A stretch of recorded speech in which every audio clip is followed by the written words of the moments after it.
Good morning, नमस्कार। मैं हूं अमित सिंह। आप देख रहे हैं टाइम्स नाउ नौ भारत। सुबह के 6 बज चुके हैं। आप सभी का बहुत बहुत स्वागत है। देश और दुनिया की तमाम बड़ी खबरों से आपको वाकिफ कराएंगे, लेकिन शुरुआत करते हैं 100 बड़ी खबरों से फटाफट अंदाज में। उत्तराखंड में पुष्कर सिंह धामी का शपथ ग्रहण आज। राज्यपाल गुरमीत सिंह सीएम पद की शपथ दिलाएंगे।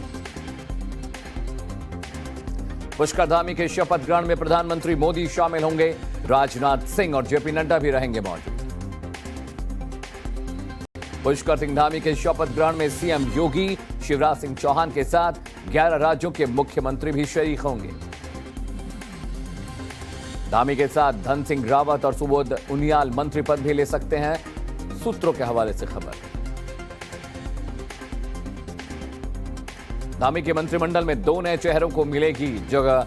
मदन कौशिक और रितु खंडूरी को बनाया जा सकता है मंत्री। चंदन रामदास, विनोद चमोली, मुन्ना चौहान बन सकते हैं मंत्री। सैला रानी रावत, विनोद कंडारी और प्रदीप बत्रा को भी मिल सकती है जगह। लखनऊ दौरे पर गृह मंत्री अमित शाह विधायक दल की बैठक में औपचारिक तौर पर करेंगे। यूपी के बीजेपी विधायक दल के नेता का ऐलान। 25 मार्च को सीएम योगी का शपथ ग्रहण समारोह। योगी आदित्यनाथ के शपथ ग्रहण में 12 राज्यों के सीएम और 5 डिप्टी सीएम आमंत्रित। समारोह में 2500 प्रवासियों को निमंत्रण। योगी के शपथ ग्रहण समारोह में बाबा रामदेव भी होंगे शामिल। साथ ही कई राज्यों के संतों को भी आमंत्रित किया गया है। पीएम मोदी से मिलेंगे बिहार झारखंड के बीजेपी सांसद। पीएम ने आवास पर नाश्ते के लिए आमंत्रित किया है। कोलकाता के विक्टोरिया मेमोरियल में बिप्लोबी भारत गैलरी का उद्घाटन करेंगे पीएम मोदी। शहीद दिवस पर वीडियो कॉन्फ्रेंसिंग के जरिए होंगे शामिल। शहीद दिवस पर पंजाब में छुट्टी का ऐलान। सीएम भगवंत मान ने कहा, पंजाब के लोग भगत सिंह के गांव जाकर श्रद्धांजलि अर्पित कर सकेंगे।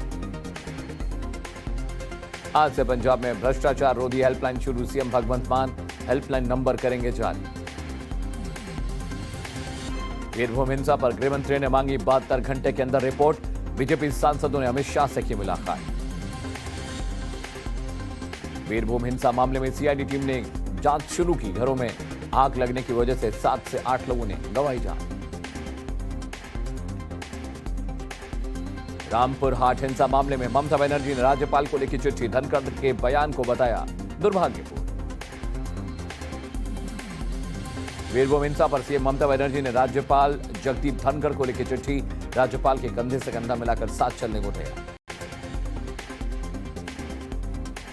रामपुर हट हिंसा पर राज्यपाल जगदीप धनखड़ ने मुख्य सचिव से मांगा जवाब। कहा, राज्य हिंसा की संस्कृति और अराजकता की चपेट में है। वीरभूम में हिंसा के बाद बंगाल सीएम ममता बनर्जी के इस्तीफे की मांग। बंगाल के बीजेपी सांसदों ने गृह मंत्री अमित शाह से अपील की है। वीरभूम मामले की जांच के लिए बीजेपी अध्यक्ष जेपी नड्डा ने किया 5 लोगों की टीम का गठन। टीम हिंसा प्रभावित इलाके का दौरा कर बनाएगी report. National commission for protection of child rights ने की वीरभूम की एसपी से जांच की मांग। 3 दिन में हिंसा मामले की जांच रिपोर्ट दायर कर दी जाएगी। एनसीडब्ल्यू अध्यक्ष रेखा शर्मा ने दी जानकारी। एनसीडब्ल्यू ने पश्चिम बंगाल के डीजीपी को चिट्ठी लिखी। वीरभूम मामले के तथ्य जानने के लिए टीम भेज सकते हैं। टीएमसी नेता की हत्या के बाद बंगाल के वीरभूम में भड़की हिंसा। 5 घरों में लगाई आग, 10 की मौत। पश्चिम बंगाल के डीजीपी का बयान। हिंसा के आरोप में 11 लोग गिरफ्तार। रामपुर हट के प्रभारी को पद से हटाया गया। शुभेंदु अधिकारी ने राज्यपाल जगदीप धनखड़ से मुलाकात की। कहा, बंगाल में कानून व्यवस्था की स्थिति खराब, इलाके में दहशत है। रामपुर हट हिंसा मामले में बीजेपी नेता शुभेंदु अधिकारी का बयान। कहा, बंगाल में कानून व्यवस्था की स्थिति खराब है, इलाके में तनाव और दहशत का माहौल है। बीजेपी सांसद दिलीप घोष का हिंसा पर बयान। कहा, वीरभूम में राजनीतिक हिंसा होती रहती है। बंगाल में एक हफ्ते में 24 हत्याएं हो चुकी हैं। सरकारी जांच जरूरी है। बंगाल हिंसा पर बीजेपी सांसद लॉकेट चटर्जी का बयान। सीबीआई और एनआईए से जांच कराने की मांग की। ईडी की महाराष्ट्र में बड़ी कार्रवाई। मुंबई में शिवसेना के करीबी संदेशरा ग्रुप की संपत्ति कुर्क की गई। कई प्रॉपर्टी, 5 बैंक अकाउंट और करीब 23 करोड़ के शेयर जब्त कर लिए गए। ईडी की रेड को संजय राउत ने बताया प्रतिशोध की कार्रवाई। कहा, जनता की अदालत बड़ी है, अंजाम भुगतना होगा। ईडी की संपत्ति कुर्क करने पर नाना पटोले का बयान। कार्रवाई का महाविकास अघाड़ी सरकार पर कोई असर नहीं पड़ेगा। नीतीश राणे ने की उद्धव ठाकरे के सीएम पद से इस्तीफे की मांग। ईडी की रेड को लेकर मांग की। जम्मू कश्मीर कांग्रेस के नेता कर्ण सिंह के बेटे विक्रमादित्य सिंह ने पार्टी से इस्तीफा दिया। पंडितों के खिलाफ अत्याचार पर कांग्रेस ने झूठ बोला। कश्मीर फाइल फिल्म को लेकर बीजेपी पर बरसी पीडीपी चीफ महबूबा मुफ्ती। बोली, ये लोग देश को तोड़ना चाहते हैं और हिंदू मुस्लिम और जिन्ना करते हैं। दिल्ली हाट में बिहार उत्सव जारी। कार्यक्रम 31 मार्च तक चलेगा। 22 मार्च को बिहार दिवस के पर्व पर कई सांसद और मंत्री समारोह में शामिल हुए। दिल्ली के सीएम केजरीवाल ने गृह मंत्री अमित शाह को लिखी चिट्ठी। एनडीएमसी कर्मचारियों को पक्का करने को लेकर मांग रखी है। दिल्ली के तीनों एमसीडी को एक किया जाएगा। केंद्रीय कैबिनेट की बैठक में मंजूरी। केजरीवाल ने गृह मंत्रालय को लेकर चिट्ठी। पूछा, एनडीएमसी के 3 और डी कर्मचारी स्थायी क्यों नहीं? आज से दिल्ली का विधानसभा सत्र शुरू। उपराज्यपाल अनिल बैजल आज करेंगे संबोधित। 26 मार्च को होगा बजट पेश। दिल्ली में आज विधानसभा के बाहर बीजेपी का प्रदर्शन। आंगनबाड़ी महिलाओं की मांगों को लेकर प्रतिनिधि उपराज्यपाल से मिलेंगे। लालू यादव की अचानक तबियत बिगड़ी। इलाज के लिए रांची के रिम्स से दिल्ली के एम्स शिफ्ट किया गया। एयर एम्बुलेंस से लाया गया हॉस्पिटल। आज से 6 दिन के काशी दौरे पर आरएसएस प्रमुख मोहन भागवत वृद्धांबिका शक्तिपीठ के महामंडलेश्वर से भी करेंगे मुलाकात। राजस्थान सीएम के सलाहकार का विधानसभा में बयान। जब तक सांस रहेगी गांधी नेहरू परिवार की गुलामी करेंगे। नेता प्रतिपक्ष राजेंद्र राठौर बोले, गुलामी मुबारक। राजस्थान बार एसोसिएशन ने वकील की 45 दिन से लापता बेटियों का पता न लगाने पर सरकार के खिलाफ प्रदर्शन किया। वसुंधरा राजे ने भी सरकार पर वार किया। असम प्रदेश महिला कांग्रेस को मिली नई अध्यक्ष। मीरा बोरठाकुर गोस्वामी बनाई गई नए प्रमुख। यूपी में योगी के शपथ से पहले अपराधियों का सरेंडर करना जारी। शामली में 18 अपराधियों ने एक साथ थाने में सच्चों के सामने किया आत्मसमर्पण। विजय माल्या, नीरव मोदी और चौकसी की 19 करोड़ से ज्यादा की संपत्ति जब्त। वित्त राज्य मंत्री पंकज चौधरी ने राज्यसभा में लिखित में जवाब दिया। कश्मीर फाइल्स को लेकर कोटा में धारा 44 लगाने के मामले में सरकार बैकफुट पर। विधानसभा में सवाल उठाने के बाद आदेश वापस लिया गया। दिल्ली के इंडिया इंटरनेशनल सेंटर के पास नाले से 2 शव बरामद मामले में एफआईआर दर्ज। डीसीपी नई दिल्ली ने हत्या का शक जताया। दिल्ली में बम ब्लास्ट की धमकी ईमेल मिलने पर केंद्रीय एजेंसी ने दिल्ली पुलिस, स्पेशल सेल और यूपी पुलिस को अलर्ट जारी किया। गाजियाबाद के लोनी इलाके में पुलिस और बदमाशों के बीच मुठभेड़। 2 बदमाश गोली लगने से जख्मी। रिटायर्ड सब इंस्पेक्टर की हत्या के आरोपी हैं दोनों। बिहार के बांका में जहरीली शराब से एक ट्रेनी पुलिसकर्मी की मौत। पुलिसकर्मी ने मौत से पहले शराब पीना कबूला था। राजस्थान के पाली में युवक की हत्या के विरोध में विधानसभा के बाहर हंगामा। यूके ने सरकार विरोधी नारे लगाए। विधानसभा में घुसने की कोशिश भी। दिल्ली में 2 महीने की बच्ची की हत्या। ओवन में मिला बच्ची का शव। लड़की पैदा होने पर मां ने गला घोटकर हत्या की। आरोपी मां गिरफ्तार। दिल्ली में रेप आरोपी गिरफ्तार। शख्स के खिलाफ 5 हत्या समेत और भी कई गंभीर मामले दर्ज। आरोपी पर 1 लाख का इनाम भी था।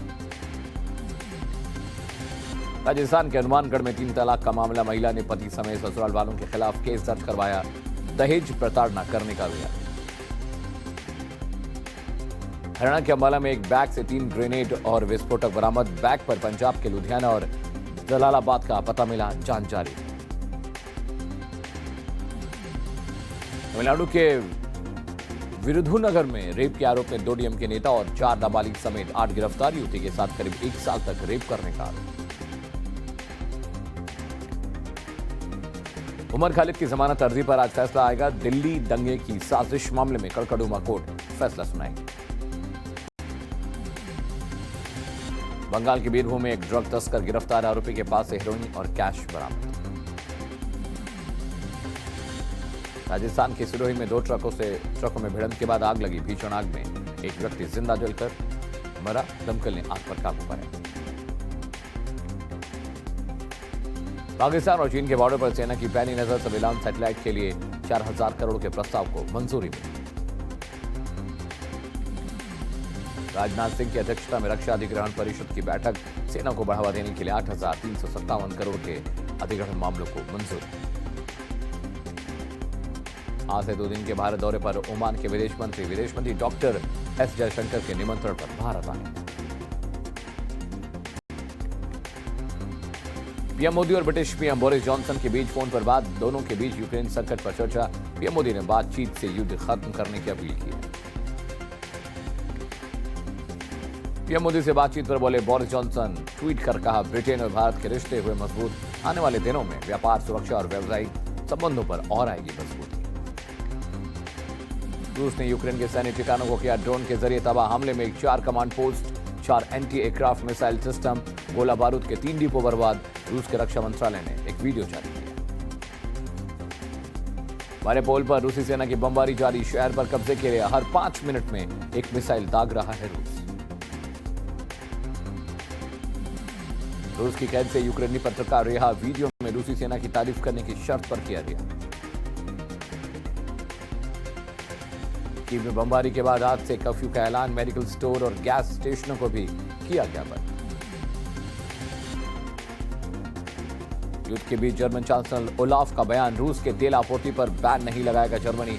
अमेरिका समेत कई देशों ने रूसी तेल पर लगाया पूरी तरह से बैन। संयुक्त राष्ट्र महासभा में यूक्रेन पर मसौदा प्रस्ताव, आज होगा प्रस्ताव पर मतदान। ओआईसी समिट की बैठक में बोले पाक पीएम इमरान खान, कहा दुनिया में 1.5 अरब मुसलमान फिर भी कश्मीर फिलिस्तीन पर कुछ नहीं कर पाए। इजराइल में एक अरब हमलावर ने चाकू घोंपकर की 4 लोगों की हत्या, 2 घायल, हमलावर की गोली लगने से मौत। अमेरिका के ओक्लाहोमा में 2 वाहन आपस में भिड़ने से बड़ा हादसा, एक्सीडेंट में 6 छात्रों की मौत। टेक्सास में 30 साल का सबसे भयावह तूफान, तेज हवा से सड़क पर चलती कार पलटी, 54,000 घरों में बिजली गुल, 1 की मौत। नितिन गडकरी ने बताया, देश का रोड मैप, बोले सड़क अच्छी है तो लोग मेरठ से दिल्ली जाते हैं आइसक्रीम खाने। 2024 तक देश में होंगी अमेरिका जैसी सड़कें। गुरुग्राम में अहिर समुदाय के लोगों का अपनी जाति के नाम पर सेना की एक टुकड़ी का नाम रखने को लेकर प्रदर्शन, लग सकता है भयंकर जाम। दिल्ली दुनिया का दूसरा सबसे प्रदूषित शहर, टॉप 100 में भारत के 63 शहर, रिपोर्ट में खुलासा।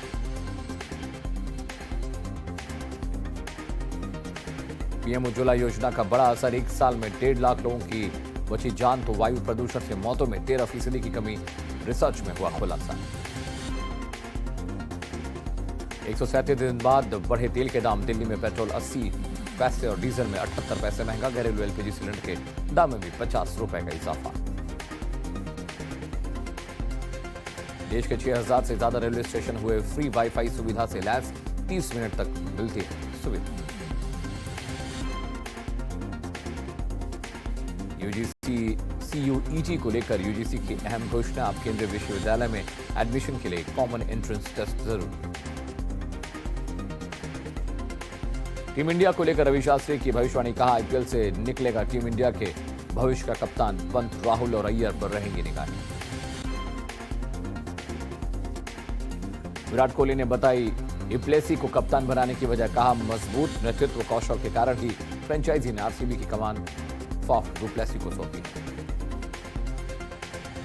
चेन्नई सुपर किंग्स के अगले कप्तान को लेकर बोले सुरेश रैना, कहा रविंद्र जडेजा, अंबाती रायडू, रॉबिन उथप्पा और इवन ब्रावो में से एक बन सकता है सीएसके में धोनी का उत्तराधिकारी। दिल्ली कैपिटल्स के कप्तान ऋषभ पंत पर बोले शेन वॉटसन, कहा टीम के मुख्य कोच पोंटिंग के साथ काम करके ऋषभ पंत में और आएगा निखार, खेल भी होगा बेहतर। तालिबान के सत्ता में आने के बाद अफगानिस्तान में क्रिकेट के हाल पर बोले राशिद खान, कहा बहुत कुछ बदल गया लेकिन मेरा खेल और मानसिकता नहीं बदली। आईपीएल से अपना नाम वापस लेने को लेकर इंग्लिश क्रिकेटर जेसन रॉय को मिली सजा, 31 मार्च तक 2.5 लाख रुपए जुर्माना भरने का आदेश। सेमीफाइनल के लिए भारत का दावा मजबूत, महिला वर्ल्ड कप में बांग्लादेश को 110 रन से हराया, पॉइंट्स टेबल में तीसरे नंबर पर पहुंची team India. Pakistani cricketer Nida Dar की फैन हुई दुनिया, 18 मैचों बाद टीम को दिलाई जीत, भाई अब्बू से छिपकर खेलती थी क्रिकेट, अम्मी ने दिया था साथ। ट्रिपल आर की टीम आखिरी प्रमोशन के लिए पहुंची काशी के घाट, मां गंगा की आरती के बाद चखा बनारस का स्वाद। फिल्म ट्रिपल आर के स्क्रीनिंग से पहले आंध्र प्रदेश के थिएटर में लगाया गया एक कांटेदार तार, थिएटर में स्क्रीन को फैंस से बचाने के लिए उठाया गया कदम।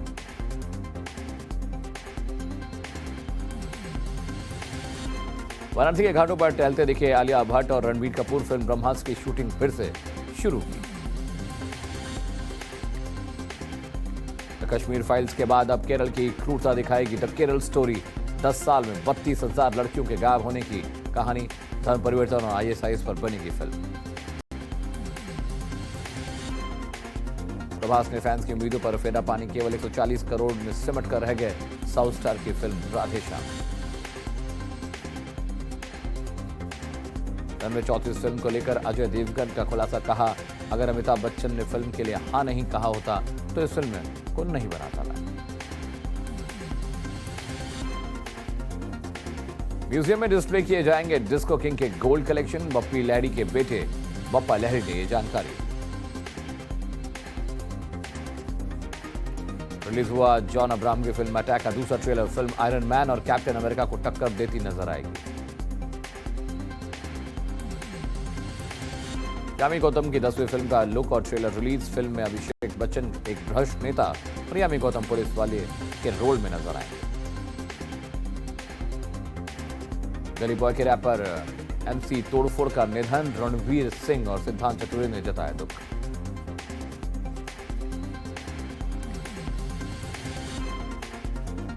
तो आपने देश और दुनिया की 100 बड़ी खबरें देख ली। अब वक्त हो चला हमारे 1 मिनट सेगमेंट का, जिसमें हम आपको 1 मिनट के भीतर तमाम अहम खबरों से रूबरू कराते हैं। पहली खबर उत्तराखंड से है। उत्तराखंड में आज पुष्कर सिंह धामी दूसरी बार मुख्यमंत्री पद की शपथ लेंगे। शपथ समारोह में कौन से नए चेहरे और कौन कौन से वीवीआईपी गेस्ट होंगे, 1 मिनट के भीतर इस रिपोर्ट में देखिए। पुष्कर सिंह धामी आज दूसरी बार और उत्तराखंड के 12वें मुख्यमंत्री के तौर पर पद की शपथ लेंगे। शपथ समारोह का कार्यक्रम देहरादून परेड ग्राउंड में होगा, जहां दोपहर 2:30 बजे के करीब धामी शपथ लेंगे।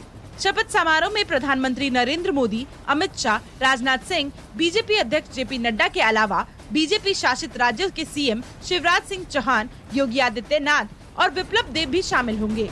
सूत्रों के मुताबिक धामी मंत्रिमंडल में नए चेहरों को भी शामिल किया जा सकता है, जिसमें ऋतु खंडूरी, शिव अरोड़ा, मुन्ना चौहान, उमेश काऊ, प्रदीप बत्रा मंत्री बन सकते हैं। इसके अलावा बीजेपी प्रदेश अध्यक्ष मदन कौशिक को भी विधानसभा अध्यक्ष बनाया जा रहा है। वहीं धामी सरकार में पिछली बार मंत्री रहे धन सिंह रावत, गणेश जोशी, अरविंद पांडे, सतपाल महाराज, सुबोध उनियाल को भी फिर से मंत्री पद मिल सकता है। सूत्रों की माने तो बिशन सिंह चुफाल की डीडी हाट सीट से सीएम पुष्कर सिंह धामी को चुनाव लड़ाया जा सकता है। और अगली खबर पश्चिम बंगाल से। पश्चिम बंगाल के बीरभूम में हुई हिंसा पर अब सियासत गर्मा गई है। हिंसा की जांच के लिए बीजेपी ने 5 सदस्यों की टीम गठित की है, जो मौके पर जाकर जांच करेगी। वहीं ममता बनर्जी ने इस हिंसा को बड़ी साजिश का हिस्सा बताया है। पूरी खबर 1 मिनट में। बीरभूम में हुई हिंसा ने पश्चिम बंगाल से लेकर दिल्ली तक सियासी बवाल मचाया हुआ है और ममता सरकार एक बार फिर बीजेपी के निशाने पर है। बीजेपी ने दिल दहला देने वाली वारदात की जांच के लिए 5 लोगों की टीम का गठन किया है, जो मौके पर जाकर उसकी जांच रिपोर्ट तैयार करेंगे और उसे बीजेपी अध्यक्ष जेपी नड्डा को सौंपेंगे। बीरभूम हिंसा के बाद पश्चिम बंगाल की ममता सरकार बीजेपी के निशाने पर है। बीजेपी इसे लेकर ममता के इस्तीफे की मांग पर अड़ गई है। बीरभूम वारदात को लेकर मानवाधिकार आयोग भी एक्शन में है और राज्य सरकार को चिट्ठी लिखकर 3 दिन के अंदर पूरी रिपोर्ट मांगी है। उधर ममता बनर्जी ने राज्यपाल को चिट्ठी लिखकर बीरभूम की हिंसा के पीछे किसी बड़ी साजिश का हिस्सा बताया है। खबर के मुताबिक बीरभूम में हिंसा की आग तब फैली जब वहां तृणमूल कांग्रेस के नेता की हत्या का बदला लेने के लिए कई घरों को फूंक दिया गया, जिसमें 8 लोगों की मौत हो गई। इस मामले में फिलहाल 10 लोग गिरफ्तार किए गए हैं। फिलहाल इसकी जांच की जा रही है ताकि पूरी सच्चाई बाहर आ सके और गुनहगारों को सजा मिल सके। और पीएम मोदी आज बिहार और झारखंड के बीजेपी सांसदों के साथ मुलाकात करने वाले हैं, जिसके कई सियासी मायने भी निकाले जा रहे हैं। पूरी खबर क्या है, 1 मिनट के भीतर समझिए। पीएम नरेंद्र मोदी आज सुबह अपने आवास पर बिहार के सभी बीजेपी सांसदों से मुलाकात करेंगे। इस दौरान पीएम मोदी सभी सांसदों के साथ नाश्ता भी करेंगे। इस बैठक को लेकर अब कई सियासी मायने निकाले जा रहे हैं। बिहार में आने वाले दिनों में विधान परिषद के चुनाव होने वाले हैं। इसके अलावा विधानसभा की एक सीट पर उपचुनाव होने हैं, जिस वजह से राज्य में राजनीति में घमासान छिड़ा हुआ है। विधान परिषद चुनाव के लिए हुए सीट बंटवारे में दरकिनार किए जाने से नाराज वीआईपी सुप्रीमो और नीतीश सरकार में कैबिनेट मंत्री मुकेश सहनी नाराज चल रहे हैं और यही वजह है कि वो लगातार सरकार पर हमला भी बोल रहे हैं। इसके अलावा मुकेश सहनी ने बोचहां विधानसभा सीट पर उपचुनाव के लिए अपने कैंडिडेट का भी ऐलान कर दिया है। एनडीए को लेकर सिर्फ मुकेश सहनी ही नहीं बल्कि कई बार खुद सीएम नीतीश कुमार भी सवाल उठा चुके हैं। विशेष राज्य का दर्जा से लेकर जाति आधारित जनगणना की मांग पूरी नहीं होने पर नीतीश भी खासे नाराज हैं। इन सभी मुद्दों पर बिहार के बीजेपी सांसदों और पीएम मोदी के बीच पीएम आवास पर चर्चा भी हो सकती है। और महाराष्ट्र सीएम उद्धव ठाकरे के रिश्तेदार पर ईडी की कार्रवाई के बाद शिवसेना और एनसीपी ने बीजेपी और केंद्र सरकार पर जमकर हमला बोला है। क्या है पूरा मामला, 1 मिनट के भीतर इस रिपोर्ट के जरिए समझिए। महाराष्ट्र में ईडी ने बड़ी कार्रवाई करते हुए सीएम उद्धव ठाकरे के रिश्तेदार की संपत्ति कुर्क की है। ईडी ने सीएम उद्धव ठाकरे के रिश्तेदार श्रीधर पटणकर की कंपनी के 6 करोड़ 45 लाख की प्रॉपर्टी जब्त की है। अटैच संपत्ति के तहत ठाणे के नीलांबरी प्रोजेक्ट के 11 आवासीय फ्लैट को भी सीज कर लिया है। उद्धव ठाकरे के रिश्तेदार पर हुई ईडी की कार्रवाई से शिवसेना तिलमिला गई है। शिवसेना नेता संजय राउत ने इसे लेकर बीजेपी और केंद्र सरकार पर जमकर हमला बोला। राउत का आरोप है कि केंद्र एजेंसियों के जरिए लगातार उनकी पार्टी से जुड़े लोगों को निशाना बना रही है और उन्हें परेशान कर रही है। ये जो सब हो रहा है केंद्रीय जांच एजेंसी के माध्यम से, ये ठीक नहीं है। इस प्रकार के एजेंसी का दुरुपयोग करना राष्ट्र के हित में नहीं है। शिवसेना के साथ एनसीपी ने भी केंद्र पर हमला बोला। एनसीपी चीफ शरद पवार ने कहा कि केंद्रीय एजेंसियों का दुरुपयोग आज राष्ट्र के सामने एक महत्वपूर्ण मुद्दा है। ये कार्रवाई राजनीतिक कारणों से कुछ लोगों को परेशान करने के लिए की गई है। और अब बात कश्मीर फाइल्स की। कश्मीर फाइल्स को लेकर सियासत जारी है। फिल्म को लेकर महबूबा मुफ्ती ने बीजेपी पर एक बार फिर निशाना साधा है, तो वहीं कश्मीरी हिंदुओं को लेकर कांग्रेस पार्टी में भी घमासान मचा हुआ है। पूरी खबर 1 मिनट के भीतर इस रिपोर्ट में समझिए। फिल्म कश्मीर फाइल्स को लेकर सियासत जारी है। जम्मू कश्मीर की पूर्व मुख्यमंत्री महबूबा मुफ्ती फिल्म को लेकर एक बार फिर बीजेपी और केंद्र सरकार पर जमकर हमला बोला। महबूबा मुफ्ती ने निशाना साधते हुए कहा कि बीजेपी देश के अंदर कई पाकिस्तान बनाना चाहती है। सभा में मुफ्ती जहां बीजेपी पर अटैक कर रही थी, तो वहीं वो इस दौरान कांग्रेस की तरफदारी में भी जुटी रही। एक कांग्रेस जमात ने 50 साल बड़े गलत काम भी किए होंगे, मैं नहीं कहती सब ठीक किया, मगर उन्होंने इस मुल्क को संभाल के रखा, हिंदू भाई को संभाल के रखा, मुसलमान को संभाल के रखा, मुल्क को तोड़ने नहीं दिया। ये लोग मुल्क को तोड़ना चाहते हैं। पंडितों को किसी ने नहीं भगाया। वहीं फिल्म कश्मीर फाइल्स का कांग्रेस पर साइड इफेक्ट भी दिख रहा है। कांग्रेस के सीनियर लीडर डॉक्टर कर्ण सिंह के बेटे विक्रमादित्य ने पार्टी से इस्तीफा दे दिया है। विक्रमादित्य के मुताबिक कश्मीरी हिंदुओं को लेकर कांग्रेस नेताओं के बयान राष्ट्रहित के खिलाफ आए हैं, जो बेहद दुखद है। और राजस्थान के कोटा में फिल्म द कश्मीर फाइल्स को लेकर धारा 144 लागू की गई है, जिसे लेकर बीजेपी गहलोत सरकार पर हमलावर है। क्या है पूरा मामला, 1 मिनट के भीतर इस रिपोर्ट के जरिए समझिएगा। द कश्मीर फाइल्स को लेकर कोटा में धारा 144 लगाने पर गहलोत सरकार विपक्ष के निशाने पर है। मंगलवार को ये मुद्दा राजस्थान विधानसभा में भी गूंजा। सवाल उठने लगे कि कहीं फिल्म की स्क्रीनिंग को रोकने के लिए तो ये आदेश जारी नहीं किया गया। तमाम सवालों के बीच कोटा प्रशासन की तरफ से अब फिर से संशोधित आदेश जारी हुआ है, जिसमें स्पष्ट किया गया कि आदेश सिनेमा घरों में कश्मीर फाइल्स या अन्य किसी फिल्म के दिखाए जाने पर लागू नहीं होगा। संशोधित आदेश में ये भी कहा गया कि आगामी त्योहारों और चेटी चंड, रामनवमी, महावीर जयंती, गुड फ्राइडे, बैसाखी के शांतिपूर्ण आयोजनों पर कोई रोक नहीं रहेगी।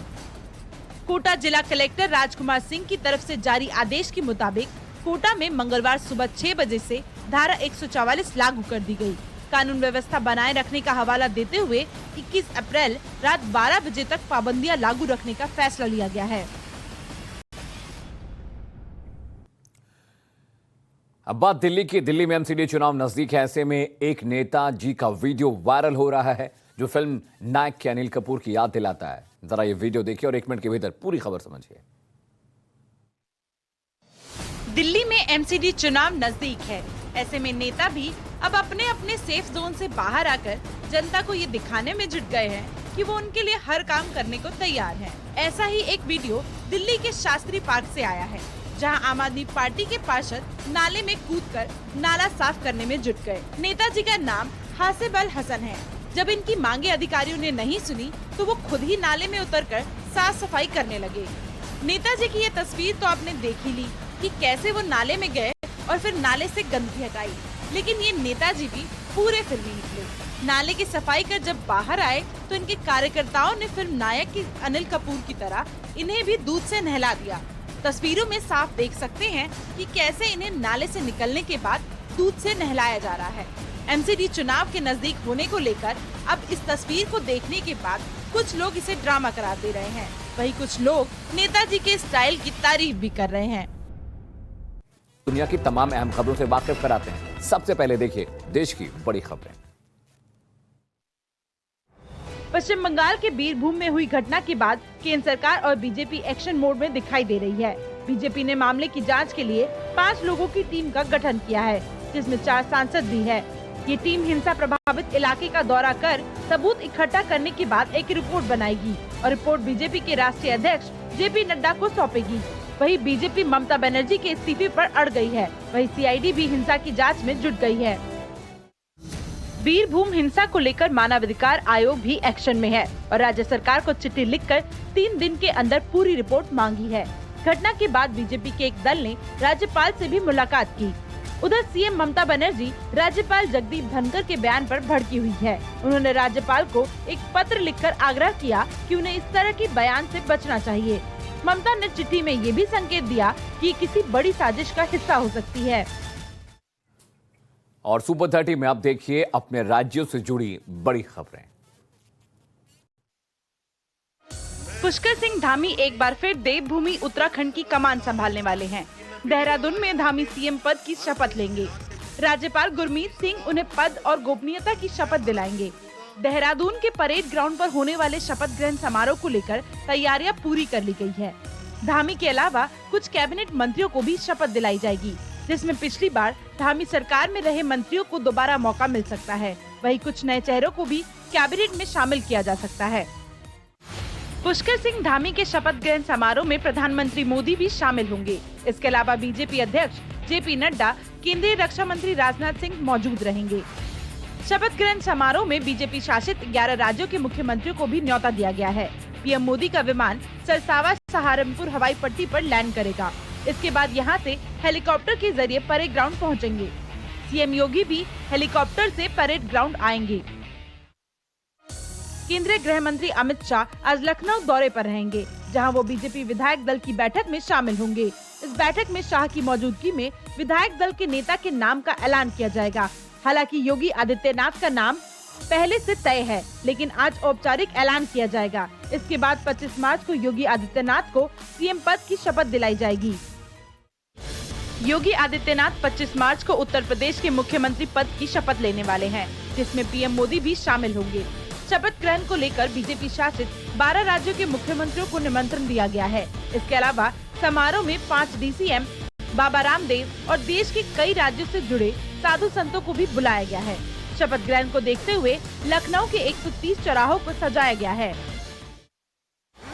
एक तरफ कश्मीरी पंडितों पर बनी फिल्म कश्मीर फाइल्स पर कांग्रेस सवाल उठा रही है, तो वहीं दूसरी तरफ पार्टी के रुख से हटकर कांग्रेस के सीनियर लीडर करण सिंह के बेटे ने कांग्रेस से इस्तीफा दे दिया। इस्तीफे में विक्रम आदित्य ने कहा कि कांग्रेस जम्मू कश्मीर के लोगों की उम्मीदों पर खरी नहीं उतरी। 2018 में कांग्रेस में शामिल होने के बाद से जम्मू कश्मीर को लेकर जो भी फैसले राष्ट्रहित के हैं, उसमें उनकी और कांग्रेस की विचारधारा मेल नहीं खाती। पंजाब में सरकार बनने के बाद से ही सीएम भगवंत मान एक्शन मोड में दिखाई दे रहे हैं। आज सीएम मान भ्रष्टाचार रोधी हेल्पलाइन नंबर जारी करने वाले हैं, जिस पर आम लोग रिश्वत लेने वालों की जानकारी दे सकेंगे। वहीं मान ने आज शहीदी दिवस पर छुट्टी का ऐलान किया है।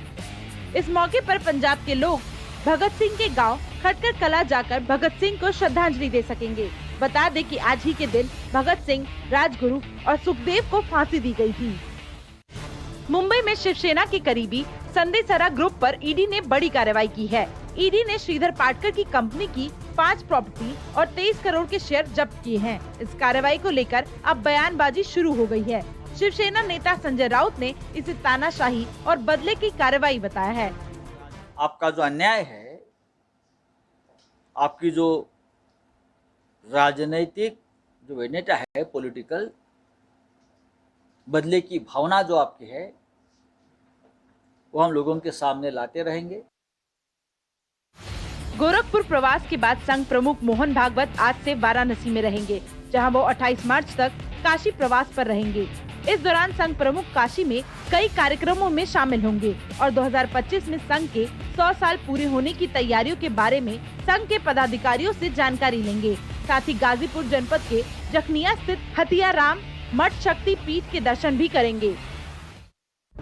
कश्मीर फाइल्स को लेकर कोटा में धारा 144 लगाने के मामले में सरकार बैकफुट पर आ गई है। विधानसभा में सवाल उठे कि कहीं ये आदेश फिल्म की स्क्रीनिंग को रोकने के लिए तो जारी नहीं किया गया था, जिसके बाद अब कोटा प्रशासन ने संशोधित आदेश जारी किया है, जिसमें साफ किया कि आदेश सिनेमाघरों में कश्मीर फाइल्स या अन्य किसी फिल्म के दिखाए जाने पर लागू नहीं होगा। कानून व्यवस्था बनाए रखने के लिए 21 अप्रैल तक पाबंदियां लागू की गई है। राजस्थान के हनुमानगढ़ जिले में 3 तलाक का मामला सामने आया है। एक महिला ने अपने पति और ससुराल वालों पर दहेज प्रताड़ना, धोखाधड़ी और 3 तलाक का केस दर्ज कराया है। दरअसल महिला ने पति पर अपनी बीमारी छिपाने का आरोप लगाया था, जिसके बाद युवक ने उसे 3 तलाक दे दिया। अब पीड़िता की शिकायत पर सभी के खिलाफ केस दर्ज किया गया है और मामले की जाँच की जा रही है। जयपुर में अनुसूचित जाति के शख्स की हत्या के विरोध में विधानसभा के बाहर युवकों ने जोरदार हंगामा किया और गहलोत सरकार के खिलाफ नारेबाजी करते हुए पुतला जलाने की कोशिश की। विधानसभा में घुसने के दौरान पुलिस ने सभी को हिरासत में ले लिया और विधानसभा के बाहर सुरक्षा व्यवस्था कड़ी कर दी। दिल्ली के लोधी कॉलोनी में सीवर में 2 शवों के मिलने से हड़कंप मच गया। स्थानीय लोगों ने पुलिस को सूचना दी। पुलिस ने मौके पर पहुंचकर जांच शुरू कर दी है। नाले में पड़े होने के कारण शव फूल गए। हालांकि शवों की पहचान बिहार के रहने वाले के रूप में हुई है। पुलिस अभी तक इसे हत्या मानकर चल रही है। फिलहाल मामला दर्ज कर जांच शुरू कर दी है। गाजियाबाद के लोनी में पुलिस बदमाशों के बीच मुठभेड़ हो गई, जिसमें 2 बदमाशों को गोली लग गई। बदमाशों से कुछ दिन पहले लोनी में बाइक टकराने को लेकर विवाद हुआ था, जिसमें बदमाशों ने दिल्ली पुलिस के रिटायर्ड सब इंस्पेक्टर की गोली मारकर हत्या कर दी थी, जिसके बाद चेकिंग के दौरान बदमाशों ने पुलिस कर्मियों पर फायरिंग कर दी। जवाबी कार्रवाई में 2 बदमाशों को गोली लगी। पुलिस ने बदमाशों को गिरफ्तार कर लिया है और उनके साथियों की तलाश में जुट गई है। यूपी की सत्ता में योगी सरकार की एक बार फिर वापसी हुई है, जिसके बाद अपराधियों में सरकार का खौफ दिखाई दे रहा है। इसी की बानगी शामली में देखने को मिली, जहां 18 अपराधियों ने एक साथ शामली थाने में सरेंडर किया। उसमें कई गैंगस्टर और गौ तस्कर शामिल हैं। इन बदमाशों ने पुलिस के सामने जीवन में कभी अपराध नहीं करने की कसम भी खाई। बता दें कि इससे पहले भी कुछ अपराधियों ने अलग अलग जिलों में आत्मसमर्पण किया था। अब सुबह 30 में आप देखिए अंतर्राष्ट्रीय खबरें। यूक्रेन रूस के बीच चल रहा युद्ध खत्म होने का नाम नहीं ले रहा है।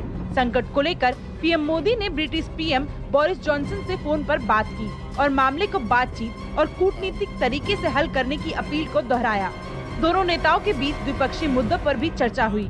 बिजनेस, रक्षा, निवेश और कई क्षेत्रों में सहयोग को गहरा करने पर सहमति बनी।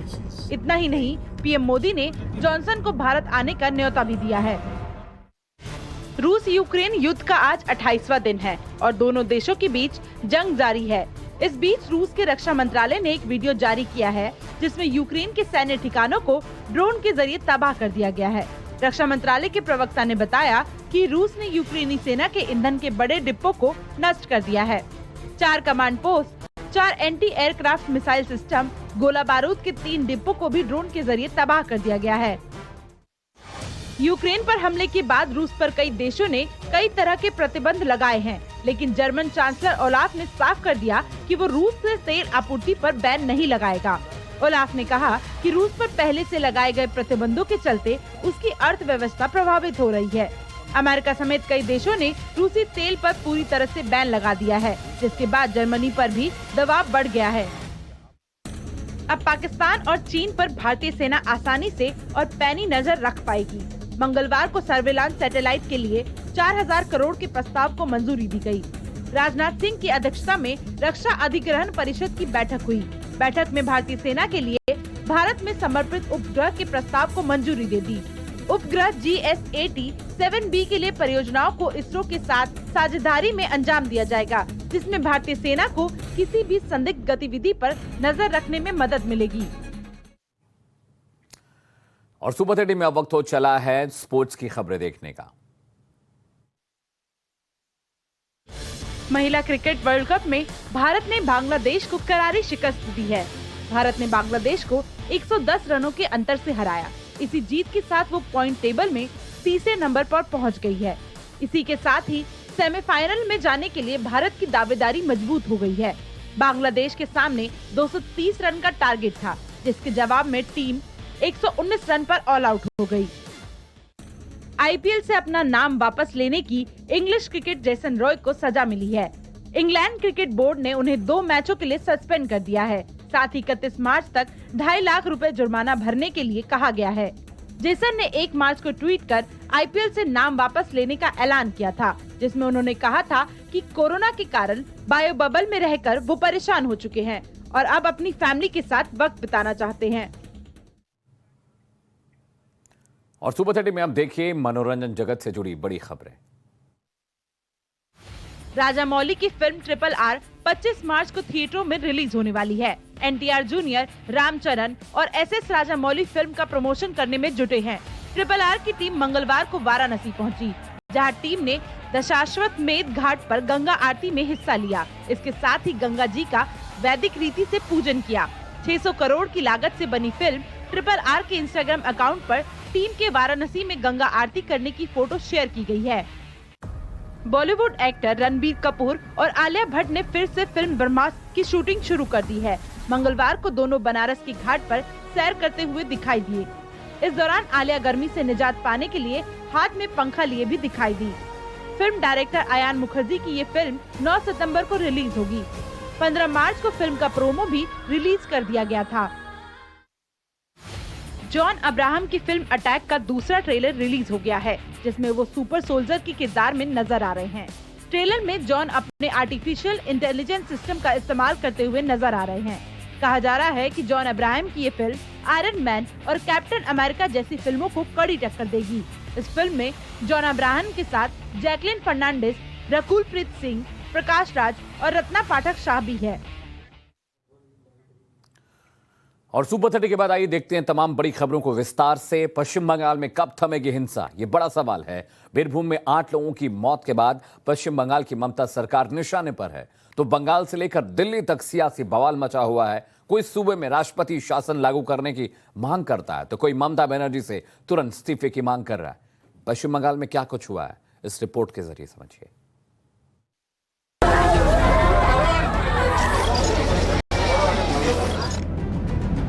एक आम जनता होने के नाते मुझे और कुछ नहीं दिखता, प्रेसिडेंट रूल छोड़ के कुछ नहीं दिखता।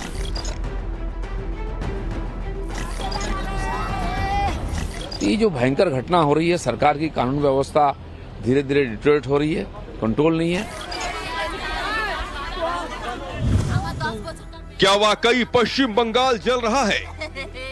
क्या सूबे में कभी भी किसी की भी जान लेना आसान है? क्या पश्चिम बंगाल की प्रशासनिक हालत इतनी खस्ता है? बीरभूम में हुई हिंसा ने पश्चिम बंगाल से लेकर दिल्ली तक सियासी बवाल मचाया हुआ है। और ममता सरकार एक बार फिर बीजेपी के निशाने पर है। बीरभूम में हिंसा का जिम्मेदार कौन? ममता बनर्जी को देना होगा जवाब।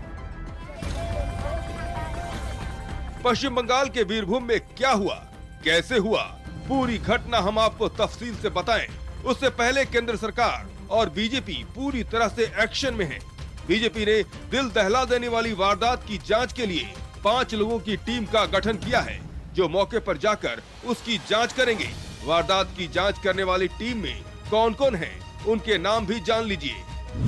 सुकांत मजुमदार, भारती घोष, ब्रजलाल, सत्यपाल सिंह, केसी राममूर्ति, ये वो नाम हैं जो हिंसा प्रभावित इलाके का दौरा करेंगे। सारे सबूत इकट्ठा करने के बाद एक रिपोर्ट बनाएंगे। हिंसा पर रिपोर्ट बनाने के बाद कमेटी इसे बीजेपी के राष्ट्रीय अध्यक्ष जेपी नड्डा को सौंपेगी। वहीं कमेटी राज्य सरकार से पीड़ितों को राहत देने की मांग भी करेगी। बीरभूम में सनसनीखेज वारदात के बाद पश्चिम बंगाल की ममता सरकार बीजेपी के निशाने पर है, तो अब वो इनके इस्तीफे की मांग पर अड़े हुए हैं। Police has become very inactive and rather active in all those illegal activities, which is very, very sad. And I think the situation, the way it is going in Bengal, in West Bengal, the only solution is President's rule. और कुछ मुझे दिखता नहीं है। एक आम जनता होने के नाते मुझे और कुछ नहीं दिखता। ये जो भयंकर घटना हो रही है, सरकार की कानून व्यवस्था धीरे धीरे डिटोरेट हो रही है, कंट्रोल नहीं है। और जो एंटी सोशल्स है समाज में, पूरा उनका ही दबदबा है, क्योंकि वो लोग टीएमसी को वोट से जीतने में मदद करते हैं, इसलिए उनके ऊपर हाथ नहीं लगाती पुलिस। और इसलिए सामान्य लोगों की हालत अभी बहुत खराब है, कानून व्यवस्था की हालत बहुत खराब है। सरकार तो एक लिपापोती करने के लिए एसआईटी गठन कर देती है। अभी इसी सप्ताह 24 खून हुए बंगाल में।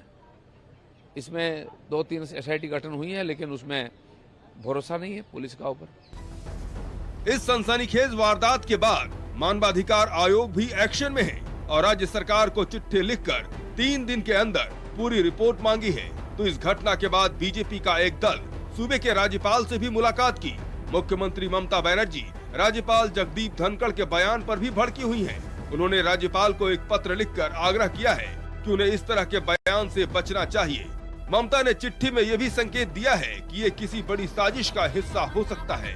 आपको बता दें कि राज्यपाल जगदीप धनखड़ ने अपना एक वीडियो ट्वीट करके लिखा था कि भयानक हिंसा और आगजनी की घटना संकेत दे रही है कि राज्य हिंसा की संस्कृति और जंगल राज के हवाले है। बीरभूम में कैसे हुआ मौत का तांडव, कैसे रची गई साजिश। वारदात के बाद आज पूरे गांव में सन्नाटा है। टाइम्स नाउ नव भारत की टीम जब मौके पर पहुंची तो सन्नाटा और घर में बिखरे राख के अलावा कुछ नहीं था। खबर के मुताबिक तृणमूल कांग्रेस के नेता की हत्या का बदला लेने के लिए कई घरों को फूंक दिया गया। इसमें 8 लोगों की मौत हो गई। कांग्रेस की पंचायत नेता बादू शेख की हत्या हुई और उसके कुछ ही घंटों में बहुत सारे घरे उन्हीं की घर के आसपास जलाए गए। कौन है इसके पीछे, इसका जवाब अभी तक पुलिस ने नहीं दिया है। हालांकि 10 लोगों को अरेस्ट किया गया है, लेकिन पीछे में जो घर है, इसी घर के 7 सदस्य एक ही समय पे घर के अंदर थे जब घर को जलाया गया और उस 7 सदस्य जल के राख हो गए। आसपास के इलाकों में सन्नाटा है, खौफ है। घर में लगाई गई आग के बाद इंसान के साथ सब कुछ खाक हो चुका है, लेकिन अब भी धुआं निकल रहा है। देखेंगे धुआं अभी भी निकल रही है और एक नहीं, ये घर सबको जलाए गए। इस घर के अंदर अगर प्रवेश करें तो आपको एक आग की जो एक हीट है वो आप महसूस कर पाएंगे। और ये भी दर्शाता है कि जब वो मातम मचा, जब लोग इस घर को तोड़ फोड़ कर रहे थे, आग जलाने से पहले शायद उनको रेजिस्ट भी किया गया, इसीलिए बर्तन ऊपर से नीचे गिर गए। और ये जो बेडरूम है, बेडरूम में पूरा आग लगाया गया था और आग अभी भी दिख रहा है। बीरभूम की वारदात में 8 लोगों की जान चली गई। अब ये सियासी गलियारों में आग बनकर चीख चीख कर सरकार से इंसाफ की मांग कर रहा है। घर के अंदर जो 7 लोग थे जो जल के राख हो गए, वो भी परमानेंट शांति में चले गए। और बीजेपी इसको हथियार बना के मैदान में उतरे हैं एक ही सवाल से, क्या पश्चिम बंगाल की जो परिस्थिति है वो दिन प्रतिदिन खराब हो रही है और उनकी इसी प्रयास को नकारा है ममता बनर्जी की सरकार। उनका कहना है कि एक इंसिडेंट से राज्य की छवि खराब नहीं करना चाहिए। वीडियो जर्नलिस्ट रोनी शात्रा के साथ बीरभूम डिस्ट्रिक्ट से तमाल शाह, टाइम्स नाउ नव भारत के लिए। 10 लोगों को जिंदा जला दिया गया और ममता दीदी गवर्नर से लड़ रही हैं। सोचिए अगर इसी देश के किसी दूसरे प्रदेश में ऐसा हुआ होता तो सोशल मीडिया पर तूफान आ गया होता। बंगाल में कश्मीर फाइल्स वाली स्टोरी क्यों लगातार पश्चिम बंगाल में हिंसा हो रही है और ममता बनर्जी हाथ पे हाथ रखे बैठी हुई हैं।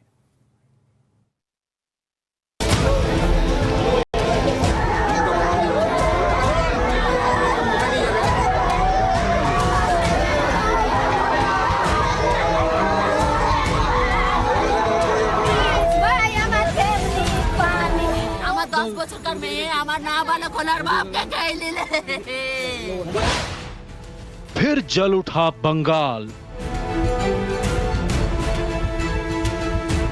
जिंदा जलाकर 10 लोगों की हत्या।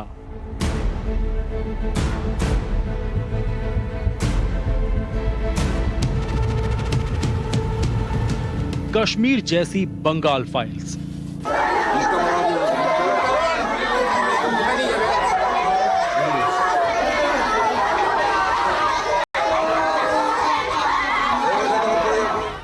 बीरभूम में वैसा कुछ हुआ जैसा कि 32 साल पहले घाटी में कश्मीरी पंडितों के साथ हुआ।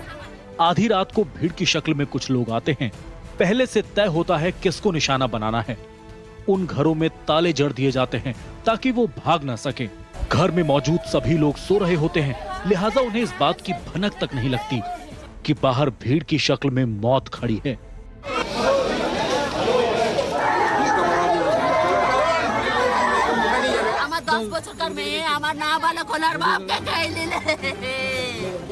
रात के सन्नाटे में 10 से 12 घरों को आग के हवाले कर दिया जाता है। घर धू कर जलने लगते हैं। चीख पुकार मच जाती है। देखते ही देखते 10 लोग जिंदा जल जाते हैं। मरने वालों में बच्चे और महिलाएं भी शामिल हैं। मिली जानकारी के मुताबिक भीड़ ने मौके पर पहुंची पुलिस को भी रोकने की कोशिश की ताकि जल रहे लोगों तक मदद ना पहुंचाई जा सके। 10 लोगों की मौत हुई है, जिसमें छोटे छोटे बच्चे भी हैं, महिलाएं भी हैं और एक ऐसे घटना में 7 शव निकाले गए हैं एक ही घर से। तो क्या दीदी और उनके समर्थक अपने राज्य से विरोधियों का नामो निशान मिटा देना चाहते हैं? राज्य में हो रही बेहिसाब हिंसक घटनाएं इसी बात की तस्दीक कर रही हैं। हम लोग देखे हैं पुराना कश्मीर को। मोदी जी के हाथ में कश्मीर कैसा हो गया, कैसे सुंदर हो गया, लेकिन अभी बंगाल कश्मीर के पथ में जा रहे हैं। कुछ दिन बाद देखेंगे जैसा कश्मीर का था ऐसा ही हो जाएगा बंगाल।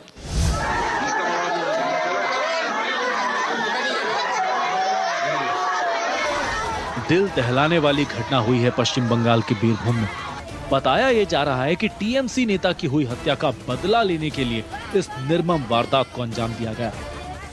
Definitely chalo, यदि chalo, then perhaps it was personal enmity between two groups, which might have led to the murder of the Upa-Pradhan. And so, if this is a retaliation, as I am right now not confirming whether this fire was because of a retaliation or because of some other incident, it is being looked into. सोमवार को पंचायत नेता भादु शेख की हत्या कर दी गई थी। भादु Sheikh TMC से ताल्लुक रखते हैं। आशंका जाहिर की जा रही है कि भादु शेख की हत्या का बदला लेने के लिए टीएमसी कार्यकर्ताओं ने 10 लोगों को जिंदा जलाकर मार डाला। इस जघन्य हत्याकांड ने राज्य में सियासी भूचाल ला दिया है। बीजेपी ने स्थानीय प्रशासन पर मौत के आंकड़े को छिपाने और घटना पर लीपापोती करने का आरोप लगाया है। जो लोकल लोग हैं वो लोग बोल रहे हैं कि 14 से 15 लोग का मौत हो गया है, लेकिन पुलिस बोल रहा है कोई 7 का मौत हुआ है। वहां का जो तृणमूल का जो प्रेसिडेंट है वो बोल रहे 8 का मौत हुआ है। ये सब बोल रहा है। हम लोग को अभी भी मालूम नहीं है क्योंकि पूरा एकदम घेर दिया है, किसी का एंट्री नहीं है, क्योंकि सब लोग जान जाएगा कि तृणमूल पश्चिम बंगाल में कैसे महिला को, बच्चे को आंख में जलाकर मार देते हैं। घटना को लेकर पश्चिम बंगाल बीजेपी सांसदों की एक टीम ने गृह मंत्री अमित शाह से मुलाकात की है। गृह मंत्री अमित शाह उचित कार्रवाई का आश्वासन देते हैं। केंद्रीय गृह मंत्रालय ने राज्य सरकार से रिपोर्ट मांगी है। इस बीच बीरभूम में हुई घटना को लेकर राज्यपाल जगदीश धनखड़ और ममता सरकार एक बार फिर आमने सामने आ गई है। वीडियो संदेश जारी करते हुए धनखड़ ने राज्य सरकार को घेरा। मैंने कई बार महसूस किया है कि राज्य में इतनी हिंसा और बर्बरता वाली संस्कृति को अनुमति नहीं दी जा सकती है। हिंसा और आगजनी में इतने लोगों की जान जाने से पता चलता है कि राज्य में कानून व्यवस्था किस हालत में है। मानवाधिकार कहीं है ही नहीं। ऐसे में प्रशासन को पार्टी के हितों से ऊपर उठकर दोषियों के खिलाफ निष्पक्ष जांच करनी चाहिए।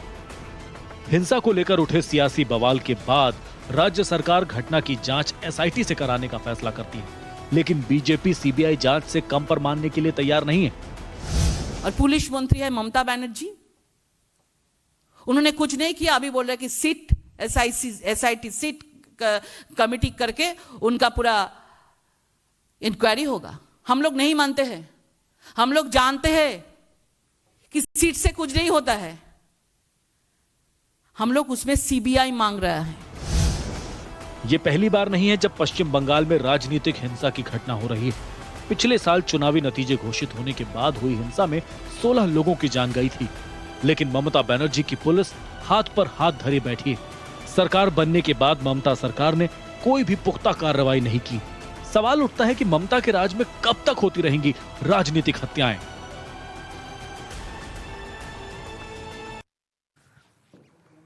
और चलिए इस बीच एक बड़ी खबर आपको बता दें।